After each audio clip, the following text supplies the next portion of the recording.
মূলত আমি বগেনভিলিয়া প্রেমী হলেও বর্তমানে দেখছি আমার অ্যাডেনিয়ামও খুব ভালো লাগছে।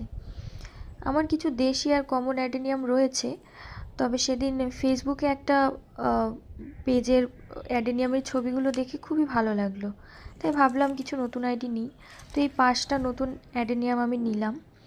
দেখা যাক এগুলো কেমন কি হয়, তারপরে পরবর্তীতে আরও কিছু ভালো কালেকশন করার ইচ্ছে আছে। তো চলুন আজকে এগুলোকে পটে দেওয়া যাক। তো আমি এখানে সিন্ডার আর মাটি একসাথে মিলিয়ে এর পটিং মিক্সটা রেডি করেছি। তার মধ্যে মিক্সড সারও রয়েছে, যেমন হাড়গুঁড়ো, শিংকুচি, নিম খোল, সিঙ্গেল সুপার ফসফেট। আর আমি প্রথম পর্যায়ে গাছগুলোকে 6 ইঞ্চির প্লাস্টিক টবে দিয়েছি। আর যেহেতু গাছ লাগানোর পর্ব কমপ্লিট, তাই এখন দিতে হবে ভর্তি করে জল। আমি এখানে সামান্য পরিমাণে সাফ ফাঙ্গিসাইড মিলিয়ে জলটা দিয়ে দিচ্ছি। আশা করি ভালোই হবে, আর পরবর্তী আপডেটও আমি শেয়ার করব। আর ফুলগুলো হলে অবশ্যই আপনাদের সাথে শেয়ার করব। ধন্যবাদ, সবাই ভালো থাকবেন।